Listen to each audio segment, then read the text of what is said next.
On behalf of the Guild of One-Name Studies, I'd like to welcome you to the first in a 10-part series of webinars showcasing surname research and the 7 pillars approach to one-name studies. On the third Tuesday of each month, we plan to focus on a particular aspect of surname research or one-name studies with a 40-minute presentation followed by a 20-minute question and answer period. The conversation will continue at the forum located on the Guild website, where we'll have a dedicated topic for each presentation. You can register for one, a few, or all of the webinars at the Guild website, and the webinar series is open to everyone in the genealogy community. The webinars will be recorded and available for all for 7 days before they go behind the Guild members-only paywall. Today, we're kicking the series off with a quick introduction to one-name studies and an overview of the 7 pillars approach. Then I'll be joined by Peggy Chapman from Canada, Paul Featherstone and Julie Goucher from the UK, and Karen Rogers from Australia, who are going to tell us a little bit about their one-name studies and what it is members of the Guild do. So, let's get started. What is your oldest possession? It's older than you are. It's traveled the world. It was probably given to you when you were born or perhaps adopted, or maybe you took it on when you married. And it's been shared with others you don't even know. Give up? It's your surname. Now, most of us are familiar with genealogy or family history research, and that involves studying direct lines, either a pedigree, the ancestors of a person, or a descendancy, the children, grandchildren, and great-grandchildren of a person or a couple. A one-name study, on the other hand, is a project researching all occurrences of a surname, no relations necessary. So now that we know what a one-name study is, you might be asking, why are people interested in learning more about their surnames, or why engage in a one-name study? Perhaps you've gotten stuck with your genealogy and you thought if you collected additional instances of your surname, you might find a connection. Or you've met others with your surname and wondered if you were distantly related. Perhaps you want a new challenge. You enjoy reconstructing families, your own or others, or you're interested in the DNA aspect of family history and learning if we really are connected somehow to a larger family tree. Since one-name studies include lots of data gathering from a number of countries' records, we're in a position to answer questions and do the necessary analysis to draw preliminary conclusions. Most one-name researchers enjoy learning about the geography, history, language, and culture associated with researching their surname in countries all over the world. Now, there's 2 parts to a one-name study. The first is researching the surname, its meaning, its variance through time and through space. And the second is sharing that research with others, adding to the general knowledge of the genealogical community. Now, this wordle is just a start. Surnames are used throughout the world, and they're our calling card. Whether we hand someone a business card or we reach out and shake hands, we introduce ourselves by telling each other our given name and our surname. A simple introduction often tells each party something about the other party. The introduction gives a name to the unique person that you are, as well as identifying who and often where you come from. Now, as to meaning or how the surname originated, surnames can be broken down into 4 main groups: personal, patronymic and matronymic surnames, locative surnames, occupational surnames, and descriptive surnames. And if you have no idea what these terms mean, not to worry. Neither did I when I started my research. Let's take a quick look at each group, but keep in mind that we'll be discussing these in greater detail in future webinars. Personal surnames are those surnames that are based on your parents' given name. They're often found in Scandinavian countries. Simply put, you are Lars' son or Marit's daughter. You use the parents' given name. Locative surnames are those surnames that are based on place or topography, whether the surname is based on land, trees, towns, farms, mountains. A person is identified with a place. Occupational surnames are those surnames that are based on what the person does. Examples are baker, knight, butcher, shoemaker, and smith. And finally, nicknames or descriptive surnames are based on a person's appearance or behavior. Examples are red, bald, fox, smart, little, and long.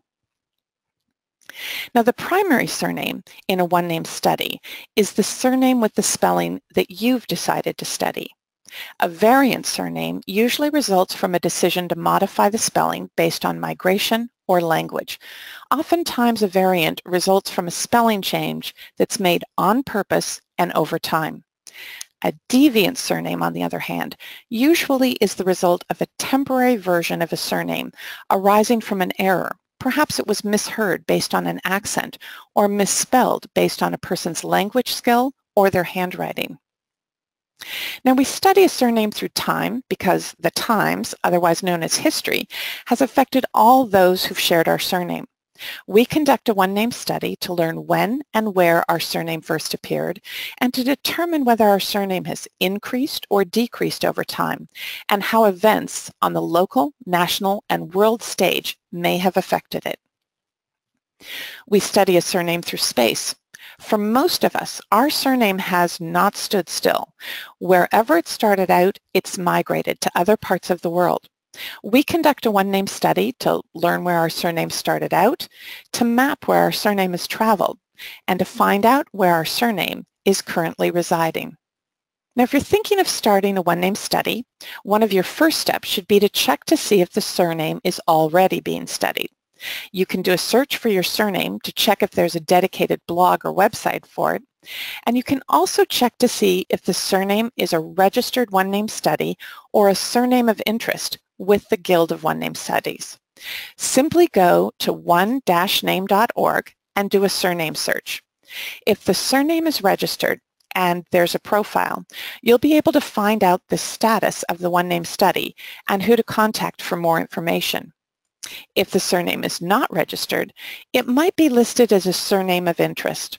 Again, you can find out who to contact for more information. Two excellent primers for conducting a one-name study are a book called The 7 Pillars of Wisdom, The Art of a One-Name Study, published by the Guild of One-Name Studies, and the Wiki found at the Guild's website. The Wiki discusses not only methodology, but also resources and record sets available in various countries, and as is the case with wikis, it's regularly updated. As I mentioned at the outset, the 7-pillar approach will be the focus of future Guild webinars in 2018. But let's take a quick look at each of these pillars or steps today. And I often tell one-name researchers that you won't be taking these steps in succession. It's not like climbing a mountain. It's more like Fred Astaire and Ginger Rogers. You'll be dancing back and forth on these steps, perhaps 2 steps forward, 1 step back, as you work over time on your one-name study. Now, you begin by collecting references to the surname wherever it's found. You might start in your home city or town and then expand outward to your state or province, country, other countries, and at some point, the world. One of the easiest ways to collect data today is through online records and indexes. You can download data today in a matter of moments that previously took visits to record offices and lots of handwritten notes. At various points in the data collection process, one-name study researchers start the analysis process. Whether it's using maps and gazetteers to plot the surname location and migration, or using indexes and statistics to determine the frequency of a surname over time and place, starting a DNA project, or using censuses with vital records. This is where the fun starts. The entire point of a one-name study is to do something with your research. What questions do you want to answer? What areas of inquiry interest you? Synthesis is all about using your one-name study results, those steps 1 and 2, to draw preliminary conclusions about your surname and to create added value. Whether you want to learn about socioeconomic status, migration, immigration, military service, religious affiliation, occupations, education, health-related issues, and causes of death, or the famous and the infamous, you can follow any course of inquiry, and it's all up to you and your interests. How are you going to spread the word about your one-name study and perhaps interest others or those who share your surname? You might want to use a blog or a dedicated website, as well as seek out others with the surname on social media. Whatever you decide, Be sure to shout it from the genealogical rafters that you have a one-name study. Now, from time to time, with a registered one-name study, you're going to get questions via email.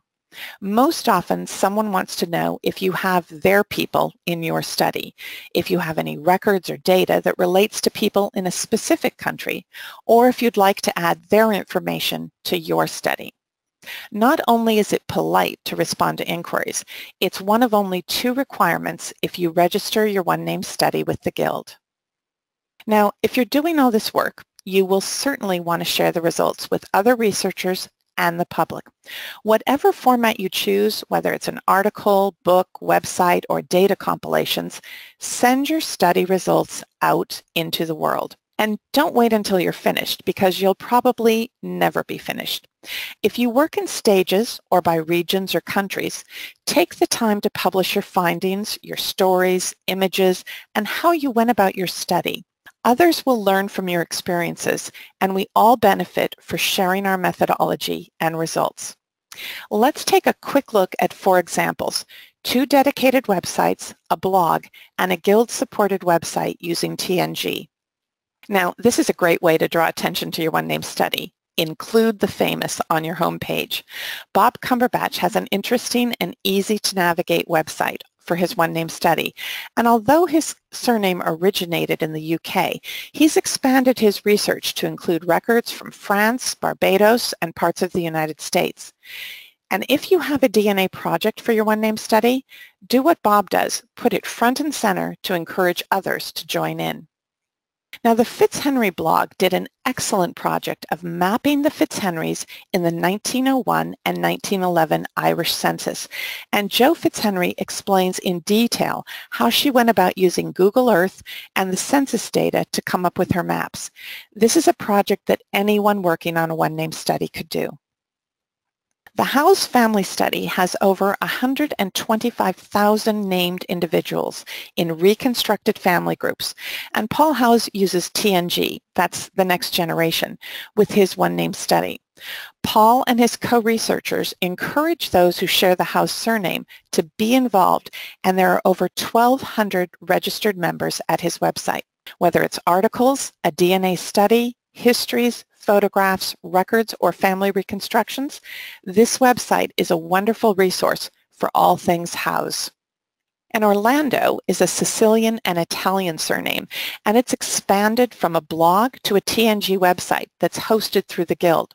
Julie Goucher is in the process of placing much of her data, records, photographs, stories, and documents at the Orlando One-Name Study website. Now, whether over the short term with backups, syncs, paper copies, or scans, or the long term, the Guild website project, a published study, will or trust directives, you should safeguard your work and preserve it for the future, because planning for the future means your study will have a future. You can archive your study with the Guild, or better yet, find a co-researcher who's willing to take the lead sometime in the future. By now you're probably asking, who does this work? Some one-name researchers work on their own, and they enjoy it as a solitary pursuit, and this is especially true with very small studies.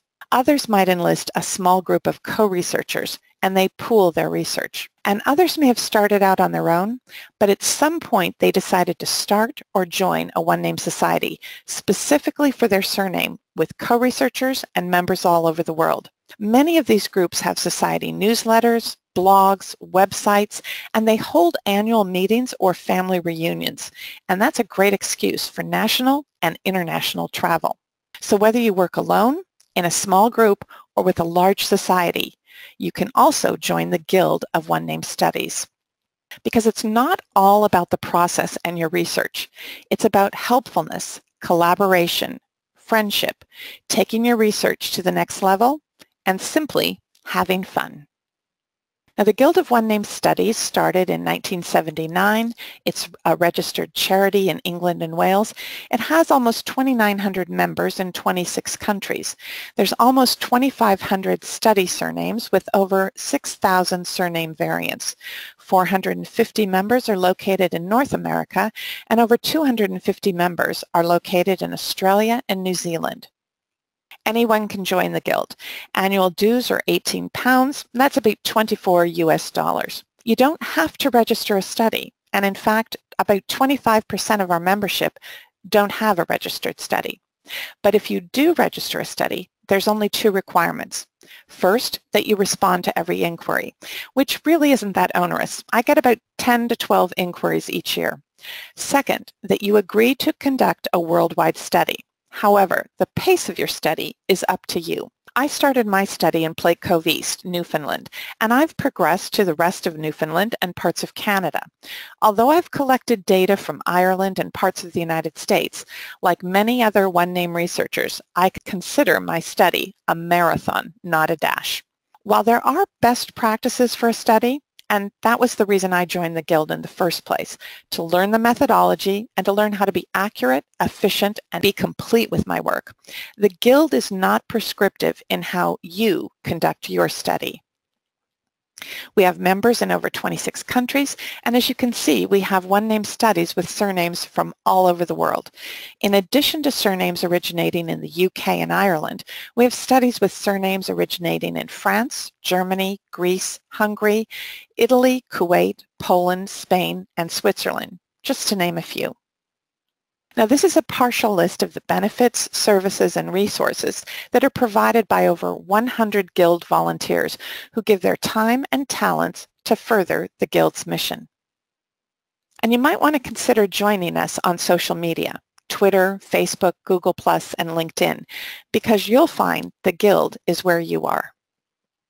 If you have any questions about one-name studies or the Guild, please drop an email to the Guild at one-name.org. If you'd like more information, please visit our website at one-name.org. Join us for our second webinar, The Joy of Surnames with Debbie Kinnett, and that's scheduled for Tuesday, January 16th, 2018. And our third webinar is the first in the series of the 7 pillars, Gathering Data, with Paul Featherstone and Paul Howes, and that's on Tuesday, February 20th, 2018. And now let's have Peggy Chapman, Paul Featherstone, Julie Goucher, and Karen Rogers join us for a roundtable discussion. All right, let's go ahead and start with Karen Rogers. Now, Karen is a Guild member and regional representative for Australia, New South Wales, and ACT. And Karen, if you could tell us how long you've been a member of the Guild and why you joined. I've been a member of the Guild for approximately 15 years, and the reason that I actually joined the Guild was I wanted to get some information on the methodology of a one-name study, because I was actually doing a one-name study before I even realized it. I joined the Guild to get further information and to get some help from some very experienced people that are already doing a one-name study. Okay. And how would you classify your one-name study? What's the size and the makeup of it? My one-name study is a medium to large one-name study, so it's using all the variants, which there are over 20, approximately between 22 and 24 variants, and it's a locative name from North Wiltshire and surrounding counties. So it would be a medium to large one-name study. Did you say 24 variants? Yes, I did. You've included, wow. I was impressed that I had 3. Okay. And you did something rather interesting last year, and it probably took you a while to put it together. But you planned and hosted a reunion for people who shared that surname from a distance. Could you tell us a little bit about that? I'm very lucky. The idea started that I actually go to England to research every 3 years. And in 2013, I was asked to speak at the Auburn Heritage Centre meeting, and one of the attendees, Auburn I should mention, is the home of a load of Lydiards. Over 925 people were baptised, married or buried in that particular church. Mentioned that you should have a reunion right here in the village. So it was 3 years in the planning. We had over 200 people attend over the weekend from Australia, from New Zealand, from the US, and of course Wales, England and Scotland come down to enjoy a yard gathering, as we called it. Wow. And I understand, because I think I saw an article, this got some publicity as well. We actually, a couple of days beforehand, we actually put a notice out to the local newspapers, just letting them know that that the reunion and the gathering was going ahead. We did not expect to be picked up by the BBC and the national broadcasters. We were actually asked to go to BBC studios in Swindon, both before and after the event, and the local papers picked it up, as did the national papers on the Sunday. And did that get you some more people interested because they saw the reunion and they shared that surname? Yeah, it certainly did. We actually got some lovely feedback after the weekend. We know now that we'll probably have to do, for our next one, we're probably going to have to put that publicity out quite a few weeks prior to that, because many people didn't know about it, even though 200 turned up. Wow. That's impressive. Thank you, Karen. All right, next up is Julie Goucher, and Julie is another Guild member. She serves on committee. She's the Guild secretary and the regional reps coordinator. So you have a lot on your plate, plus you are pretty active with your one-name study. It's a Sicilian and or Italian surname, is that correct? Yes, it's an Italian surname, with my own family being from Sicily. Are there any difficulties with that, with the language difference, or do you speak or read Italian? I speak it rarely, and I do read it. I'm a better reader than I am a speaker. And it is difficult. You just have to get to understand the records. So I tend to research in more than one place at the same time, because it just breaks it up. And records are typically in Italian or Latin. Okay. And when you first joined the Guild, how long have you been a member of the Guild? I joined in 2002. Okay. Did you register your surname at that time as a study? Yes, I knew I would always be interested in the surname, so I registered immediately as soon as I joined. Okay. And where all have you found the Orlando surname? I suppose because of the mass migration from Italy, in particular the South and Sicily, they've gone typically to the US, a large concentration in Argentina, Australia, there's some in Canada, and probably the surprise for me was Peru. There was a little patch of Orlandos in Peru. I was just amazed with that. I just never occurred to me that they would be there. And then of course you ask, well, why are they there? And then of course you disappear down a rabbit hole as you're looking to find the answers to that question. So. How have you organized your study, and has it changed over time? And what kinds of tools do you use with your study? When I first started researching Orlando, there was no internet. So a lot of my early material is on paper. My material, how I keep my material has changed over time. So I'm currently working between 3 different types of material effectively. I've got material that is in my Roots Magic program, which is what I use for my family history research. I have paper, which I'm gradually working my way through, and then I have my raw data in Excel. So I think of Excel almost like a train station.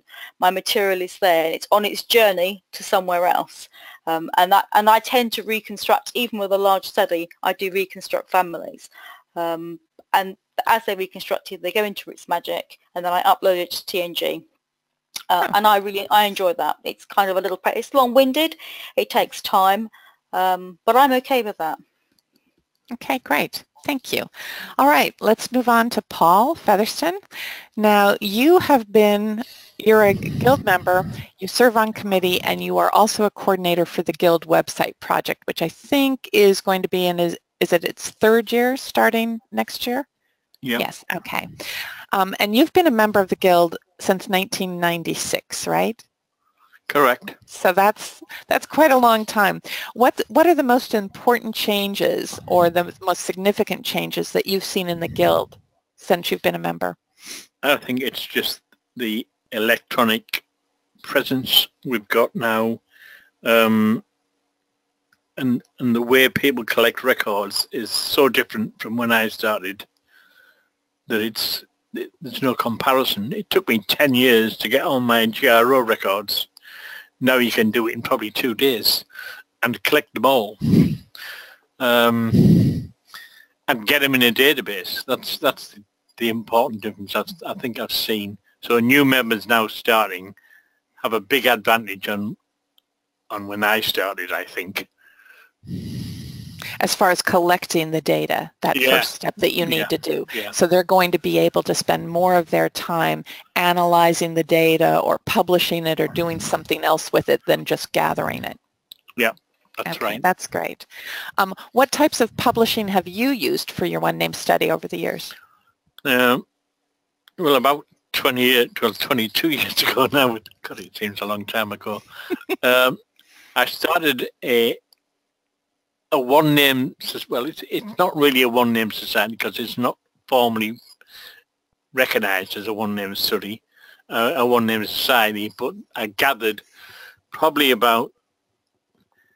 initially in the first year, about 100 Featherstones who were interested in the genealogy side of things.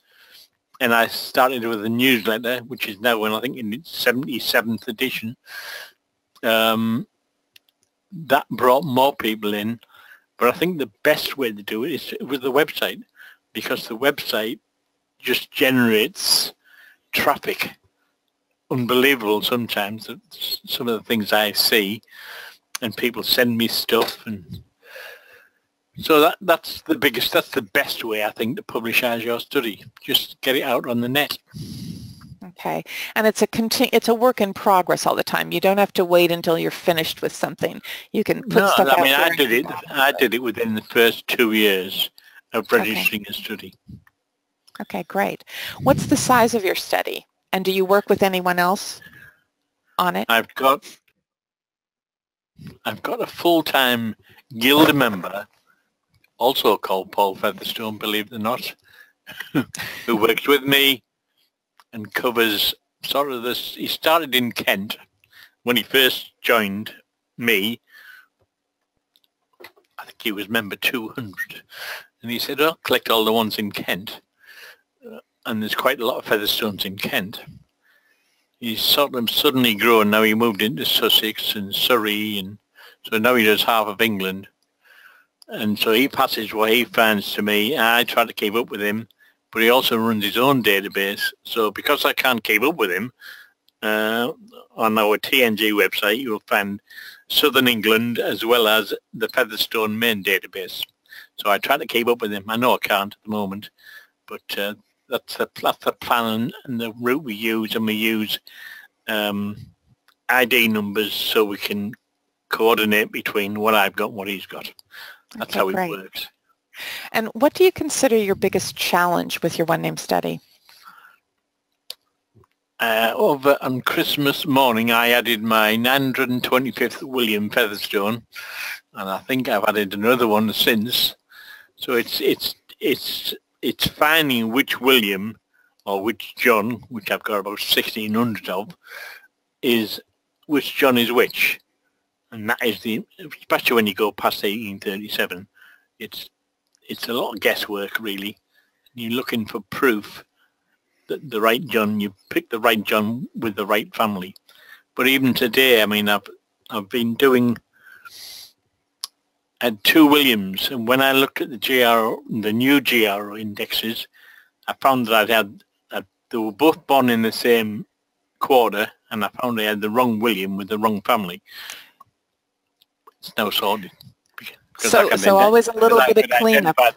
Yeah, you always do. I'm nearly always doing that. Okay, great. Thank you. And now we come over to our side of the ocean with Peggy Chapman here in North America. Peggy's a Guild member, and she's the regional rep for Canada East, as well as the national rep for the entirety of Canada. And if you could tell us a little bit about your study, Peggy, I'd appreciate it. My study is based on my maternal grandmother's name, which is Meservey.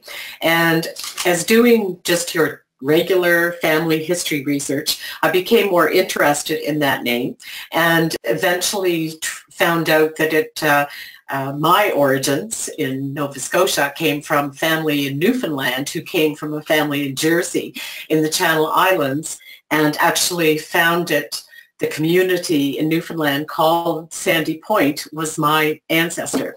So it became very fascinating in terms of the trajectory of the migration and how they fit in so much to the social history and the economic history of the time, and that you can go to Jersey and find evidences of the Newfoundland fishery everywhere, including cod houses, and that's COD, cod houses, where they made so much money from the Newfoundland fishery that they were able to build quite smashing houses there.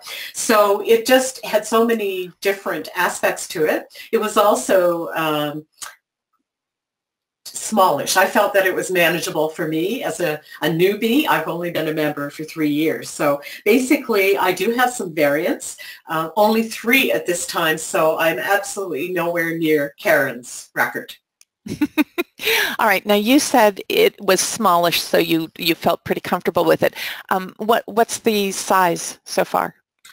Well, at this point in time, I have only about 4,000, but I have more than that, but I don't put them in my database or in my website until they're in a family. So I do have others floating around out there who are not connected. So probably, and I have not gone near the United States, which is going to be the largest group. Okay. But it's a surname that has, for example, in Jersey and the Channel Islands, where the name originated, there are only 3 Meserveys in the telephone book now. It's a name that is going extinct in its home of origin. All the more reason to preserve it. Right. And so that surname has migrated to a number of different countries, but it's very small in the country of origin. Now, you actually went home, so to speak, to do research there, right? Yes, I was very fortunate. This spring, I was able to go to Jersey in the Channel Islands, and I must say that aside from, there was a feeling of being home, probably because it has similarities to the coastal areas of Newfoundland, and a little less so to Nova Scotia, but there's something in the people that you relate to, although not many of them are original Channel Islanders. But the opportunity for research in the wonderful archives in the Société Jerseyese was fantastic, and the people were so helpful. They considered Meservey as being one of the original Jersey surnames, and you have to have a history, a recorded history of at least 400 years to be considered. And the first recorded instance of Meservey in the Channel Islands is 1309, and it really is fascinating for someone who lives in Canada, where, of course, we just this year celebrated our 150th anniversary of Confederation. So having the history going back there to that date was fantastic, and being able to handle documents in the archives that were from the 1400s without white gloves as well was absolutely, I can't even describe how exciting that was. So it made me even more committed. It made you have contacts there. I have a person now that I can email anytime. I have actually had an inquiry from someone in the province of Quebec here in Canada who thought their name might be a variant of Meservey, and I went to the Meservey expert in the Channel Islands, and we worked together on it. And so that in itself, when you have a very local area that the name originates in, the Jersey is only 5 by 20 miles. It's a small place. So everywhere you go, there are reminders of your surname. And I think you've brought up a real important point, which is we do think a lot of things are online, and that's great, and it helps us really get started. But you're talking about physically going to a place where you can be looking at documents that are probably never going to be online, and are at certain archives. And so that's also really important, because you're going to be able to find out a lot more information and really, as we refer to it, put flesh on the bones for a number of families there that you're reconstructing, I would guess. What was the most interesting or unusual document you saw? Well, there were so many, to be quite honest, but one that I did find quite interesting, almost amusing, was in the 1400s, I don't remember exactly, but there was a Suzanne Meservey who was a domestic servant in the home of someone else, and there was this court case. They had the thing with Jersey, it's kind of halfway between, it's part of the British Isles, but it has a lot of its court system and a lot of its governance is very similar to Normandy. And they loved taking people to court. So there was this whole ancient document about the employer of the servant Suzanne Meservey taking another employer to court because their manservant apparently attacked her. So it was just it sounded too similar to things going on today, but it was very, very interesting. And also probably not so old, but I found just in a file folder of miscellaneous items in the archives, a hand-drawn map from the late early 1800s of all these different places in the maritime provinces of Canada, I should say Atlantic provinces of Canada, where there were Channel Islanders that had shipbuilding for the fishing. They actually started building the ships over here, and there are little dots on all these different places. So that was quite fascinating, and I was able to get a digital copy of that. Okay, great. And what do you consider the hardest part of a one-name study, and then how do you work around it? I think the hardest part, there are several things and that are always a challenge with a one-name study, one of which, of course, is time and the volume, but mine is smaller, so I can sort of see the light, not the end of the tunnel, but I can see some light in the tunnel. But I do think that as you mentioned, being on the ground somewhere is so significant to advancing your study when it has particular geographic areas and establishing relationships with people. And it's always easier in person to establish relationships. But how I've worked around that is I set up, I think about 2 years ago, a closed Facebook group for Meserveys, anybody with Meservey. And it was very slow initially, but now there's about 75, 80 members, and they're representative of U.S. people and Newfoundland people. And through that, I also became connected with a man in Newfoundland who is got a closed Facebook group for the very community that the Meserveys started in, Sandy Point, and it's called Born and Raised in Sandy Point. And he made me a member, and that's unbelievable. The people, they're all over the place. They don't live in Newfoundland anymore, but they put photos up, and they've all told me I can use any of the photos. So these are the things that can happen through social media when you can't physically be in the community. I think that's really important. I know that before I went to Newfoundland the first time, my niece had said, why not go on Facebook and see if there's any of our relatives there? And I kind of put her off, but then I went on, and there was a Plate Cove East Facebook group of about 350 people. You're right. Either they've moved away or, their parents or grandparents were there. And it's a wonderful source that I think sometimes we forget about, but connecting up with people, and, they're happy to answer questions for you, or, like you said, share photos. Is there anything else that any of the four of you on this round table want to add as far as something about your one-name study or the Guild before we finish up today? I think the one thing I would say, Tessa, is that everybody's study starts from one individual. There'll be some connection that we have with this individual. And once you have that one connection, you can be off and running with it. And it doesn't matter how long it takes you to build a database the size of the Featherstone study or the Lydiard study, is that you're on that journey. And as you become more experienced with the records, your study will evolve with you. So it's definitely a project for the long haul. Certainly I found with researching an Italian name, they are just not interested because everything comes down through the family. Of course, what happened as migration took over, and as time elapses between the person who migrated, say 100 years ago, the links between family members has diminished. In some cases, it's just gone completely. And so it's when you get into the United States in particular, they're desperately trying to find their links back home.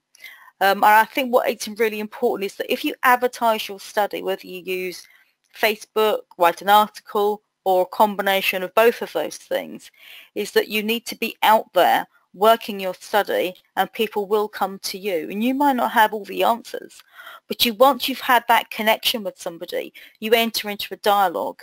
And that's what's so important. It brings together all these people that are just names in a database. It brings them all to life. And I think it all happens from one single person. So if you're interested in a study, I would just say go for it. That's great. All right. Anything else, Paul or Karen? All right. Well, I'd like to thank you for watching today, and please visit the Guild website where you're going to see the list of all of the webinars in 2018. And as I mentioned, we'll be getting started with Debbie Kinnett on the joy of surnames. Thank you so much.